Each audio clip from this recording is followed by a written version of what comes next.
कि अगला चैप्टर है मोशन, यानी आज हम अगले 20 मिनट के अंदर मोशन का पूरा रिवीजन करने वाले हैं, वो भी डिटेल के अंदर, और वो भी मैं आपको इंपॉर्टेंट क्वेश्चंस भी बताऊंगा। अच्छा, अगर आपको मोशन को एकदम डिटेल में पढ़ना है ना, तो 2 घंटे के आसपास का एक लेक्चर बना रखा है, वन शॉट, वो आप देख सकते हो, लिंक में डिस्क्रिप्शन में दूंगा। आज हम करने वाले हैं रिवीजन, यानी important formula, important derivation, important question, सब कुछ आपका रिवाइज होगा अगले 20 मिनट के अंदर। तो चलिए फिर फटाफट से स्टार्ट करते हैं। ये चैप्टर स्टार्ट होता है किसके साथ? मोशन और रेस्ट के साथ। एक बात बताओ, क्या तुम्हें पता है मोशन और रेस्ट में डिफरेंस क्या होता है? ऑब्वियस सी बात है, जब तुम सुबह सो रहे होते हो तो तुम रेस्ट में हो, अब तुम चाहते हो कि तुम रेस्ट में रहो, पर तुम्हारी मम्मी की फ्लाइंग चप्पल आती है तुम्हारी तरफ कि बेटा उठ जा, और तुम क्या आ जाते हो? मोशन में आ जाते हो।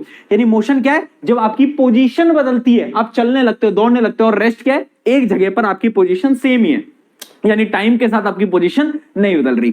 ठीक है जी, आगे बढ़ते हैं। अच्छा, अब बात करते हैं 2 प्रकार की फिजिकल क्वांटिटीज के बारे में। फिजिकल क्वांटिटी क्या होती है? जैसे कि लेंथ है ना, वेट, ये सारी क्या है? Physical quantity. अब फिजिकल क्वांटिटी ना 2 टाइप की होती है, जो कि आपको याद रहना चाहिए। एक होता है स्केलर, एक होता है वेक्टर। अब इन दोनों में डिफरेंस क्या है? देखो, स्केलर क्वांटिटीज वो क्वांटिटीज होती है जिनके पास सिर्फ मैग्नीट्यूड होता है, डायरेक्शन नहीं है। एग्जांपल देता हूं, कभी मॉल में गए हो, वो देखा है, गेट होता है, उस पर लिखा होता है पुश या पुल। यानी जब हम फोर्स लगाते हैं तो हम एक डायरेक्शन में लगाते हैं कि या तो अंदर जाएगा गेट या तो बाहर आएगा। यानी फोर्स क्या है? Vector quantity. क्योंकि वेक्टर क्वांटिटी के लिए क्या है? मैग्नीट्यूड के साथ साथ डायरेक्शन भी इंपॉर्टेंट है। बट स्केलर क्वांटिटी के लिए सिर्फ और सिर्फ डायरेक्शन जरूरी है ही नहीं, सिर्फ और सिर्फ मैग्नीट्यूड जरूरी है। इसका एग्जाम्पल देके बताता हूं। इसका एग्जाम्पल है लेंथ, यानी मैं बोल सकता हूं डिस्टेंस। अब मैं इधर चला, मैं उधर चला, कहीं पर भी तुम चले तो तुम्हारा डिस्टेंस क्या डायरेक्शन डिपेंडेंट है? क्या डायरेक्शन से लेना देना है? नहीं। तो यानी डिस्टेंस बोल लो, स्पीड बोल लो, ये सारी चीजें क्या है? ये सारी स्केलर क्वांटिटीज हैं। जबकि वेक्टर क्वांटिटीज क्या है? जैसे कि फोर्स। और भी एग्जांपल है वेक्टर क्वांटिटी के, आगे देखते हैं। चलिए आगे बढ़ते हैं, डिस्टेंस और डिस्प्लेसमेंट के बीच में फर्क देखते हैं। देखो, डिस्टेंस क्या होता है? डिस्टेंस होता है overall length of actual path. यानी इमेजिन करो, तुम्हें अपने स्कूल से अपने घर जाना था, तो ये तुम्हारा स्कूल था, अब तुम इधर गए, इधर गए, इधर गए, इधर गए, इधर गए, इधर गए, इधर गए, इधर गए, इधर गए, इधर गए, और फाइनली अपने घर तक पहुंच गए। तो जो टोटल लेंथ है ना, वो तो डिस्टेंस। जबकि डिस्प्लेसमेंट क्या है? डिस्प्लेसमेंट होता है shortest length between initial and final point. यानी देखो, ये था इनिशियल पॉइंट, ये था फाइनल पॉइंट, इनके बीच में अगर एक सीधी लाइन बना दे, शॉर्टेस्ट लेंथ बना दे, वो क्या कहलाएगा? वो कहलाएगा डिस्प्लेसमेंट। तो याद रखना, डिस्टेंस और डिस्प्लेसमेंट का सबसे बड़ा डिफरेंस एक और है, क्या? कि डिस्प्लेसमेंट होता है वेक्टर क्वांटिटी, क्योंकि डायरेक्शन जरूरी है, पर इसके लिए नहीं, तो ये क्या है? Scalar quantity. अब एक और एग्जांपल मैं आपको देता हूं। एग्जांपल क्या है? मान लो तुमने यहां से स्टार्ट करा, ठीक है, तुम आगे गए, तुम 10 मीटर तक गए, और फिर तुम वापस आए, और अब तुम यहां पे जीरो था, यहां पे जीरो था, अब तुम पीछे की तरफ आ गए 2 मीटर और। कितने? 2 मीटर और। तो मुझे बताओ, डिस्टेंस कितना, डिस्प्लेसमेंट कितना? डिस्टेंस क्या है? 10 मीटर, 10 मीटर और 2 मीटर, यानी ऑब्वियस सी बात है 22 मीटर तो डिस्टेंस आ जाएगा। पर डिस्प्लेसमेंट देखो बेटा, इनिशियल पोजीशन ये थी, फाइनल उसके पीछे है, पीछे, यानी डिस्प्लेसमेंट नेगेटिव हो जाएगा, डिस्प्लेसमेंट हो जाएगा -2 मीटर। और यही मैं आपको पॉइंट प्रूव करना चाह रहा था कि distance can not be negative but displacement can be negative. और एक और चीज बताऊं, डिस्प्लेसमेंट 0 भी हो सकता है, बट डिस्टेंस कभी 0 नहीं हो सकता। फॉर एग्जांपल, मान लो मैं एक सर्कुलर पाथ में यहां से स्टार्ट करता हूं और यहीं खत्म करता हूं, तो डिस्टेंस तो होगा बट डिस्प्लेसमेंट 0, 0। और यही हमारा अगला डिफरेंस है, सबसे इंपॉर्टेंट, कि डिस्टेंस हमेशा पॉजिटिव रहता है, पर डिस्प्लेसमेंट 0 भी हो सकता है, पॉजिटिव भी हो सकता है, नेगेटिव भी हो सकता है, कुछ भी हो सकता है। बहुत बढ़िया, क्या बात समझ में आ गई? आगे बढ़ते हैं, क्वेश्चंस देखेंगे, अभी टेंशन मत लो। आगे अपन बढ़ते हैं किसकी तरफ? स्पीड की तरफ। स्पीड क्या होता है? स्पीड होता है कि डिस्टेंस डिवाइड बाय टाइम, यानी rate of change of distance को ही हम क्या बोलते हैं? स्पीड बोलते हैं। ठीक है। और वेलोसिटी क्या है भाई? वेलोसिटी है rate of change of displacement, यानी डिस्प्लेसमेंट डिवाइड बाय टाइम क्या होगा? वेलोसिटी होगा। तो वेलोसिटी तो होगा डिस्प्लेसमेंट बाय टाइम, और स्पीड क्या होगा? स्पीड होगा डिस्टेंस बाय टाइम। बहुत बढ़िया, क्या चीज क्लियर है? स्पीड क्या होगी? स्पीड एक scalar quantity, velocity vector quantity, है ना। अगली चीज, एक बात बताओ, जब डिस्प्लेसमेंट नेगेटिव या 0 हो सकता है, तो वेलोसिटी भी नेगेटिव या 0 हो सकती है, पर स्पीड क्या कभी नेगेटिव या 0 हो सकती है? नहीं, क्योंकि डिस्टेंस ही नेगेटिव 0 नहीं हो सकता। बहुत बढ़िया। तो स्पीड इज ऑलवेज पॉजिटिव या फिर जीरो, कुछ कुछ केस में हो सकता है कि अगर कोई चीज मूव ही नहीं कर रही तो स्पीड क्या है, जीरो मान लेंगे। पर डिस्प्लेसमेंट क्योंकि नेगेटिव भी हो सकता है, पॉजिटिव भी हो सकता है, जीरो भी हो सकता है, तो वेलोसिटी भी कुछ भी हो सकती है। चलिए ये डिफरेंस क्लियर है। अच्छा अब एक चीज समझ लो, इनका यूनिट होता है मीटर पर सेकंड। अब एक ट्रिक आपको याद रखनी है, क्योंकि कमर्शियल यूनिट होता है किलोमीटर पर आवर। अब मुझे अगर किलोमीटर पर आवर को मीटर पर सेकंड में कन्वर्ट करना रहेगा तो मैं कैसे करूंगा, एक ट्रिक मैं आपको बता रहा हूं, आपको शायद पता भी होगा, नहीं पता तो याद करो। किलोमीटर पर आवर को 5/18 से मल्टीप्लाई कर देना, मीटर पर सेकंड में वैल्यू कन्वर्ट हो जाएगी। ट्रिक दे दी बेटा, याद रखना। ठीक है, बहुत सही। अब बात करते हैं अगले कॉन्सेप्ट की तरफ, जो कि है एवरेज स्पीड और एवरेज वेलोसिटी। एवरेज स्पीड क्या है, total distance divide by total time. यानी मान लो मेरी ऑल्टो थी, अल्टो मेरी लेजेंड ऑल्टो, तो वो कभी तो 20 किलोमीटर की रफ्तार से चली, फिर 50, फिर 100, फिर 200, फिर 500, तो उसकी स्पीड बदल रही है। तो एवरेज स्पीड क्या होगी, total distance by total time, distance by total time. ठीक है जी, फॉर्मूला याद रहेगा। सिमिलरली एवरेज वेलोसिटी क्या होगी, total displacement by total time. अच्छा एवरेज वेलोसिटी का ना एक और फॉर्मूला होता है भैया, पता है क्या, initial velocity plus final velocity divide by 2। Initial velocity को हम लिखते हैं u से, ठीक है, फाइनल वेलोसिटी को v से, और डिवाइड बाय 2। तो ये जो फॉर्मूला होता है, ये भी फॉर्मूला होता है किसका, एवरेज वेलोसिटी का। याद रहेगा, initial plus final divide by 2। ठीक है, अब एक क्वेश्चन देखते हैं, बहुत बार ऐसे सवाल पूछे जाते हैं सर्कल के, कि a boy runs half a round along a circular track with a radius of 14 metre in 70 second. ठीक है जी, कैलकुलेट द डिस्टेंस कवर्ड। क्या बोल रहा है, एक लड़का था जिसने यहां से स्टार्ट करा और वो आधा ही सर्कल चला, यानी वो यहां तक उसने खत्म कर लिया आधा सर्कल। तो डिस्टेंस बताओ, डिस्टेंस क्या होगा, ये पूरा डिस्टेंस। कैसे निकालोगे, सर्कल का पेरीमीटर होता है 2πr, तो आधा कितना होगा, आधा होगा पाई इंटू आर। तो तुम्हें पता है 22/7 इंटू रेडियस कितना है 14, तो ये आ जाएगा आपका कितना, ऑब्वियस सी बात है 44 मीटर, है ना। ठीक है जी। अच्छा अब पूछ रहा है डिस्प्लेसमेंट, शॉर्टेस्ट डिस्टेंस, डिंग डिंग डिंग डिंग डिंग डिंग, सीधी लाइन बना दी, यानी डायामीटर। हाँ जी, डायामीटर क्या है, रेडियस 14 है तो डायमीटर कितना होगा 28, यानी डबल 28 मीटर। बहुत बढ़िया। अगला क्वेश्चन देखते हैं, calculate the average speed. Average speed क्या होती है, एवरेज स्पीड होती है total distance by total time. तो देखो टाइम हमारे पास गिवन है 70 सेकंड, डिस्टेंस हमने निकाल लिया है तो बस डिवाइड कर लो। ठीक है, calculate average velocity. Average velocity कैसे निकालोगे, डिस्प्लेसमेंट हमने निकाल लिया 28, टाइम है 70 सेकंड, डिवाइड कर लेंगे। ठीक है, और लास्ट में पूछ रहा है convert average speed from metre per second to kilometre per hour. मैं बता रहा था ना अभी, तो ट्रिक याद रखना। अच्छा ये उल्टा पूछ रहा है बेटा, किलोमीटर से मीटर में कन्वर्ट करने के लिए 5/18, और अगर तुम्हें मीटर से किलोमीटर में कन्वर्ट करना है तो क्या करोगे, 18/5 से मल्टीप्लाई कर दोगे। किससे, 18/5 से।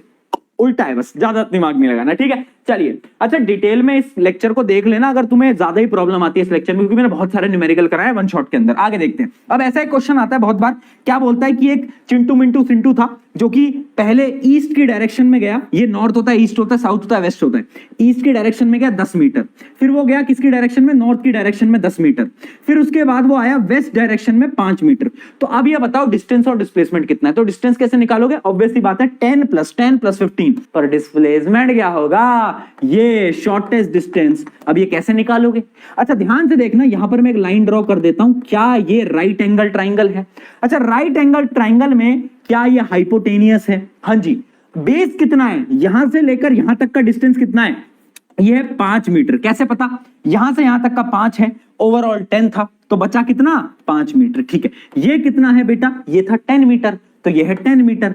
तो क्या हम ये नहीं निकाल सकते पाइथागोरस थ्योरम के हिसाब से 10 स्क्वायर + 5 स्क्वायर, है ना, दो साइड का स्क्वायर कर लेते हैं, तो ये कितना आ जाएगा 100 + 25 125। तो ये क्या आ जाएगा आपका आंसर √125। ऐसे सवाल आ रहे हैं, बहुत बार पूछे जाते हैं, तैयार रहना है डायरेक्शन वाले क्वेश्चन के लिए। आगे बढ़ते हैं, अब बात करते हैं एक्सेलरेशन की। एक्सेलरेशन होता है rate of change of velocity, यानी final velocity minus initial velocity divide by time. ठीक है, the rate of change of velocity is called what, acceleration. Acceleration का फॉर्मूला है v - u/t। एक्सेलरेशन का यूनिट याद रखना, यूनिट पता है क्या होता है, यूनिट होता है मीटर पर सेकंड स्क्वायर, और एक ऐसी क्वांटिटी है वेक्टर क्वांटिटी। क्यों, क्योंकि इसको डायरेक्शन इंपॉर्टेंट है। अब देखो एक्सेलरेशन भी ना दो टाइप के होते हैं, एक तो होता है पॉजिटिव एक्सेलरेशन, एक नेगेटिव। नेगेटिव वाले एक्सेलरेशन को हम रिटार्डेशन बोलते हैं। कब होता है, इमेजिन करो मेरी गाड़ी थी, अब अगर मैं गाड़ी में रेस दे रहा हूं तो मैं वेलोसिटी बढ़ा रहा हूं, यानी मैं पॉजिटिव एक्सेलरेशन दे रहा हूं उसको। पर अगर मैं ब्रेक लगा रहा हूं, ब्रेक, तो मेरी वेलोसिटी कम हो रही है। तो जब वेलोसिटी कम होती है तो एक्सेलरेशन कैसा होता है? नेगेटिव एक्सेलरेशन, उसी को हम बोलते हैं रिटार्डेशन। बहुत बढ़िया। तो एक्सेलरेशन क्या है? Increase in velocity with time. Retardation क्या है? Decrease in velocity with time, जब वेलोसिटी डिक्रीज होगी। ठीक है, याद रखना, एक्सेलरेशन को पॉजिटिव बोलते हैं और रिटार्डेशन को नेगेटिव बोलते हैं। ठीक है, एक्सेलरेशन में स्पीड बढ़ती है और घटती है किसमें? रिटार्डेशन में। चलिए, बहुत बढ़िया। अच्छा, अब दो चीजें याद रखना, यूनिफॉर्म और नॉन यूनिफॉर्म मोशन बार बार पूछा गया है। यूनिफॉर्म मोशन क्या है? मान लो मेरी लेजेंड ऑल्टो में चला रहा हूं और उसको मैं सेम स्पीड से चला रहा हूं, यानी सेम एक ही पाथ पे सेम स्पीड से चला रहा हूं, यानी उसकी स्पीड है मान लो 50 किलोमीटर पर आवर। तो अगर सेम स्पीड है तो मैं क्या बोलूंगा? Uniform motion. ठीक है, body covers equal distance in equal interval of time, यानी स्पीड रिमेन्स कांस्टेंट। अब खुद बताओ, अगर स्पीड सेम है यानी वेलोसिटी सेम है, और अगर वेलोसिटी सेम है तो एक्सेलरेशन क्या होगा? एक्सेलरेशन जीरो होगा, क्योंकि एक्सेलरेशन का फॉर्मूला तो यही है ना बेटा, अगर v और u दोनों सेम है तो जीरो हो जाएगा एक्सेलरेशन। ठीक है, जबकि नॉन यूनिफॉर्म मोशन में क्या होता है बेटा, यहां पर स्पीड बदलती रहती है। रेस दे रहे हो, कभी ब्रेक लगा रहे हो, रेस दे रहे हो, ब्रेक लगा रहे हो, तो यहां पर स्पीड बदलती है और एक्सेलरेशन एग्जिस्ट करता है। ठीक है, ग्राफ के बारे में आगे बात करेंगे। ठीक है, ये डिफरेंस इंपॉर्टेंट था। चलिए आगे बढ़ते आ जाए। अब आ जाती हैं तीन इक्वेशन ऑफ मोशन, कहानी की मदद से याद रखना बेटा। पहली इक्वेशन ऑफ मोशन क्या है? v equals to you plus a t, यानी विनीता और उमेश एक जंगल में गए, उन्हें मिला एटम बॉम्ब का टुकड़ा। v equals to you plus AT, Vinita Umesh जंगल में गए, क्या मिला? एटम बॉम्ब का टुकड़ा। अगली क्वेश्चन देखो, अब क्या हुआ? उन्होंने उस एटम बॉम्ब के टुकड़े का आधा पार्ट अपने दोस्त को दे दिया जिसका नाम था शुभम। अब शुभम का चल रहा था यूनिट टेस्ट और शुभम परेशान। शुभम सोच रहा, अरे यार मेरे बैग में तो आधा एटम बॉम्ब का टुकड़ा रखा है। तो अगली इक्वेशन ऑफ मोशन देखना, second equation of motion, Shubham के क्या चल रहे हैं? यूनिट टेस्ट यानी यूटी, पर उसके दिमाग में क्या चल रहा है? उसके पास है आधा एटम बॉम्ब का टुकड़ा, यानी हाफ एटी स्क्वायर। और लास्ट इक्वेशन आ जाती है कि फाइनली विनीता और उमेश की लड़ाई हो जाती है। तो उमेश विनीता को मनाने के लिए बोलता है, तू मेरा आसमां, यानी v square minus u square. देखो लड़ाई हो गई तो माइनस आ गया, और क्या बोलता है? तू मेरा आसमां, 2as। यह थर्ड इक्वेशन ऑफ मोशन। ये तीनों इक्वेशन ऑफ मोशन है, इन तीनों की डेरिवेशन आपके सिलेबस के अंदर है, पर ग्राफिकल डेरिवेशन आपके सिलेबस से डिलीट कर दी गई है, बट बेसिक डेरिवेशन है, पेपर में पूछी जाती है। तो चलिए देखते हैं कैसे इनको डिराइव किया जाता है। देखो पहली इक्वेशन ऑफ मोशन तो मुझे लगता नहीं कि किसी को भी डिराइव करने में दिक्कत आएगी। क्यों? क्योंकि पहली इक्वेशन ऑफ मोशन तो सबसे सिंपल है, तुम्हें पता है एक्सेलरेशन का फॉर्मूला क्या होता है? Acceleration equals to v minus u divide by t. अब इस t को यहां पर मल्टीप्लाई में लिया तो क्या आ जाएगा? at equals to v minus u. अब इस u को यहां पर पॉजिटिव में लिया तो फाइनली क्या आ जाएगा? v equals to u plus at। First equation में कोई दिक्कत? ये सबसे इजी है।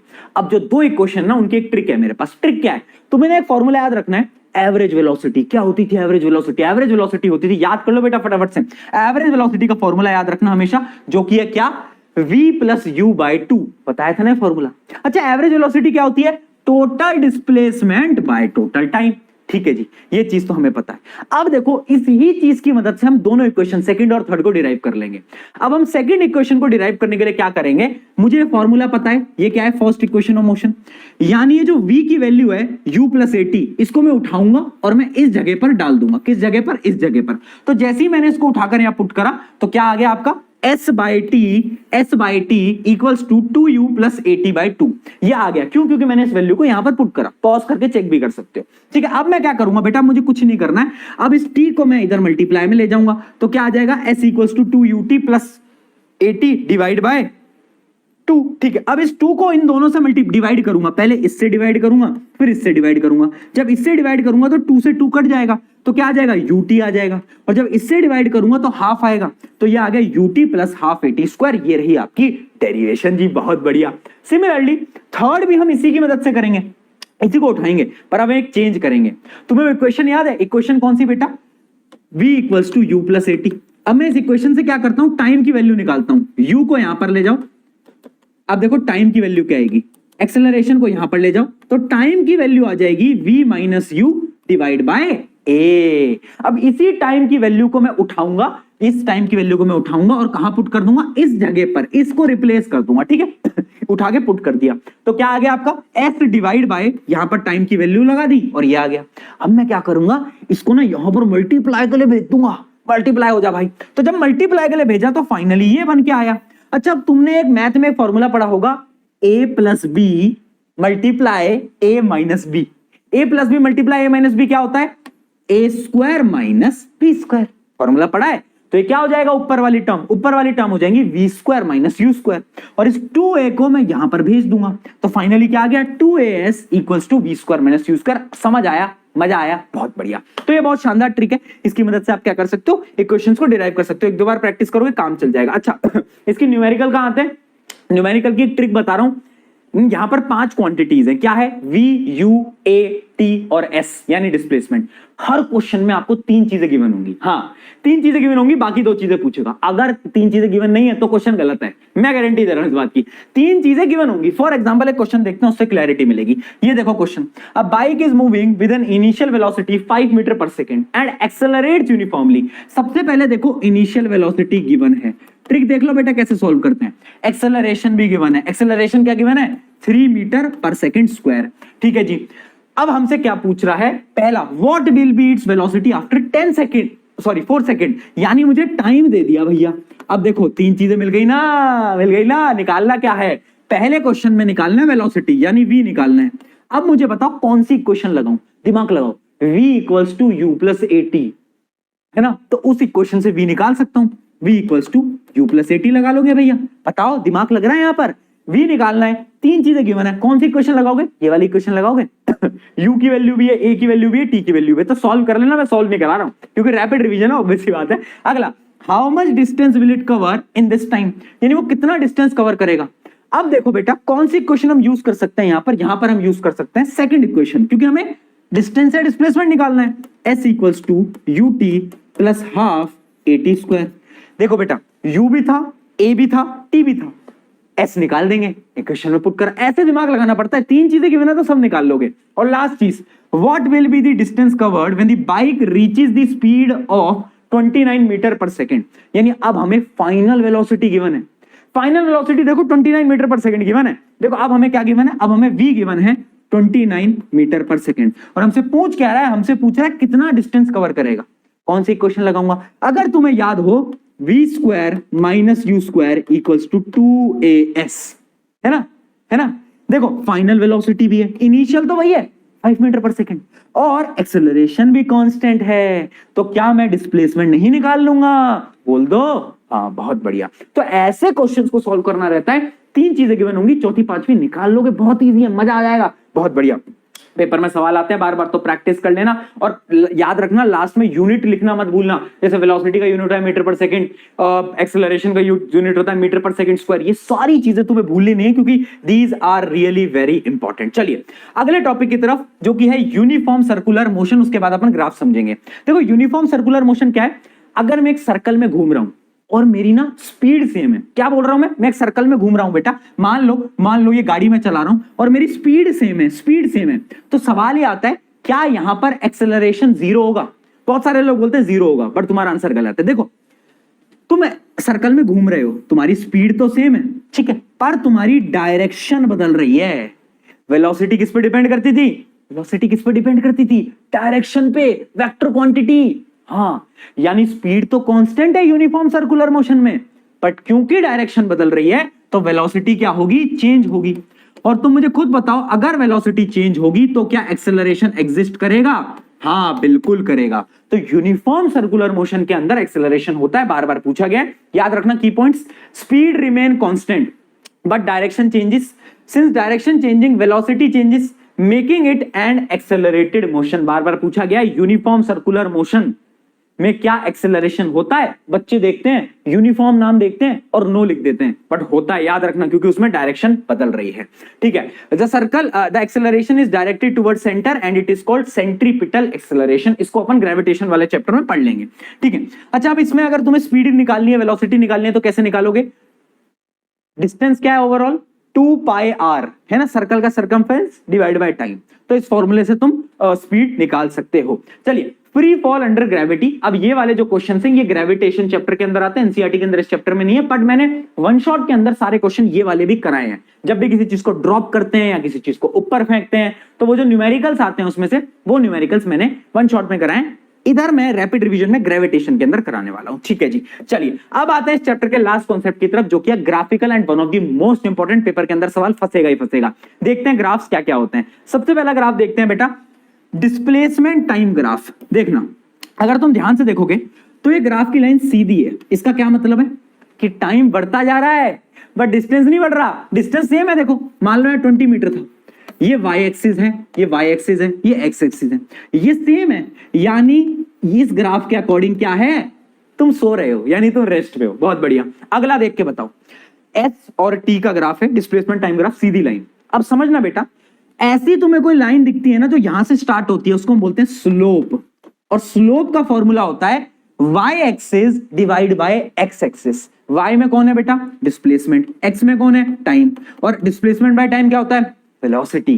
तो ये जो लाइन है ये किसके बारे में बातचीत कर रहा है, बोलो, वेलोसिटी के बारे में बातचीत कर रहा है। अब याद रखना, क्योंकि लाइन सीधी है, कभी भी आपको ऐसी सीधी लाइन दिखे इसका मतलब है स्लोप कांस्टेंट है। स्लोप क्या है, कांस्टेंट। तो यानी इस ग्राफ के अंदर क्या चीज कांस्टेंट होगी, वेलोसिटी कांस्टेंट होने वाली है। अगला ग्राफ, अब देखो ये भी स्लोप है, ये स्लोप क्या बताएगा, वेलोसिटी बताएगा।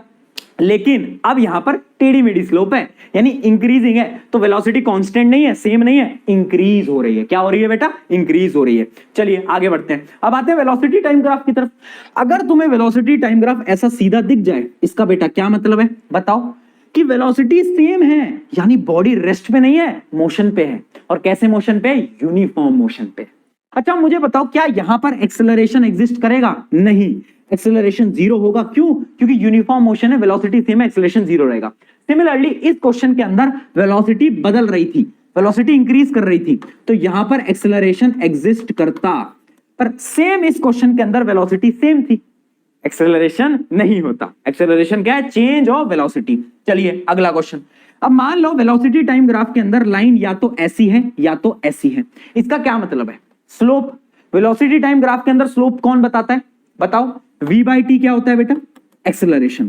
तो इसकी स्लोप होगी एक्सेलरेशन। और क्योंकि सीधी लाइन है, या तो ऐसे या तो ऐसे, इसका मतलब क्या है कि एक्सेलरेशन कांस्टेंट। अच्छा अब याद रखना, अगर लाइन ऊपर की तरफ है तो पॉजिटिव एक्सेलरेशन, अगर लाइन नीचे की तरफ है तो नेगेटिव एक्सेलरेशन यानी रिटार्डेशन। बहुत बढ़िया, समझ गए ना, पॉजिटिव नेगेटिव, और एक्सेलरेशन कांस्टेंट है। अच्छा अब अगर वेलोसिटी टाइम ग्राफ में ऐसा कुछ दिख जाए, एक्सेलरेशन है पर एक्सेलरेशन बदल रहा है, चेंज होता जा रहा है बार बार। बहुत बढ़िया, क्या चीज समझ में आई। चलिए अब आते हैं एक और कॉन्सेप्ट की तरफ। मान लो एक वेलोसिटी टाइम ग्राफ है और उसमें कैसा ट्राइंगल बन रहा है, और बोला जाए इसका एरिया क्या बताएगा। तो पता है किसी भी ग्राफ का एरिया क्या बताता है, एरिया का फॉर्मूला होता है y इंटू एक्स। y क्या है, वेलोसिटी, t x क्या है, टाइम। तो ये क्या हो जाएगा, वेलोसिटी इंटू टाइम। और फॉर्मूला वेलोसिटी इंटू टाइम का क्या होता है, डिस्प्लेसमेंट। याद करो याद करो याद करो, हाँ है ना। तो यानी ये जो एरिया ये क्या बताएगा, डिस्प्लेसमेंट। इसके क्वेश्चन कैसे आते हैं दिखा रहा हूं। उसके अलावा एक्सेलरेशन और टाइम के बीच में अगर एरिया पूछा जाए तो ये एरिया क्या बताएगा, बताओ, एक्सेलरेशन इनटू टाइम क्या होता है, वेलोसिटी होता है। बहुत बढ़िया। तो यानी ये क्या बताएगा, ये बताएगा वेलोसिटी का चेंज ऑफ वेलोसिटी, इसका एरिया बताएगा। भैया ये इसके क्वेश्चन कैसे आते हैं वो तो दिखाओ। मैंने कहा भी दिखा दूंगा। देख पहला क्वेश्चन ऐसा आता है कि एक वेलोसिटी और ऐसा टाइम ग्राफ तुम्हें गिवन होता है और पूछा जाता है कि ये बताओ कि डिस्प्लेसमेंट कितना है। तो कैसे निकालोगे, बस इसका एरिया निकाल दो, बाकी कुछ नहीं करना। एरिया क्या है तुम देख सकते हो, ये 4 है यहां से यहां तक का, यहां से यहां तक का 6 है। तो कुछ नहीं करना, रेक्टेंगल का एरिया कैसे निकालते हो, length into breadth, 6 into 4 that is 24। बहुत बढ़िया, 24 मीटर आंसर आ गया जी। अगला देखो, अब ऐसा ट्रेपेजियम का क्वेश्चन बार बार पूछा जाता है, तुम्हारे पेपर में भी आ सकता है। पूछा जाएगा कि ये वेलोसिटी टाइम ग्राफ है, डिस्प्लेसमेंट निकालो। डिस्प्लेसमेंट कैसे निकालोगे, इस पूरे का एरिया निकालोगे। अब इसके एरिया की ट्रिक समझ लेना बेटा। ट्रेपेजियम के एरिया का अगर फॉर्मूला याद नहीं है तो ये एक ट्राइंगल है, ट्राइंगल का एरिया कितना होता है, half into base into height. ये क्या है, ये एक रेक्टेंगल है यानी लेंथ इंटू ब्रेथ, और ये एक और ट्राइंगल है, half into base into height. तो ऐसे आप क्या कर सकते हो, तीनों का एरिया निकालो, जोड़ो, आंसर निकालो और कमेंट में भी बताना कि तुम्हारा आंसर कितना आ रहा है। ठीक है, फटाफट से इसके 6 ले लो। अब मुझे आंसर बताना कमेंट के अंदर। और फाइनल क्वेश्चन, एक और सवाल जो कि बार बार पूछा गया है। ऐसा आपको ग्राफ आएगा डिस्प्लेसमेंट टाइम ग्राफ का, ये बोलेंगे ये है ए, ये है बी, बताओ किसकी वेलोसिटी ज्यादा। लाइन क्या बताती है, वेलोसिटी बताती है। अब याद रखना एक ट्रिक, जो ऊपर वो बड़ा, जो ऊपर वो बड़ा, ऊपर कौन दिख रहा है, ऑब्वियसली बात है ए ऊपर दिख रहा है, तो यानी वेलोसिटी ए की बड़ी होगी, ज्यादा होगी, ठीक है। जो ऊपर वो बड़ा, स्लोप में जो ऊपर वो ज्यादा बड़ा रहता है, ये याद रखना। डिस्प्लेसमेंट टाइम ग्राफ में वेलोसिटी किसकी ज्यादा होगी, ए की ज्यादा होगी।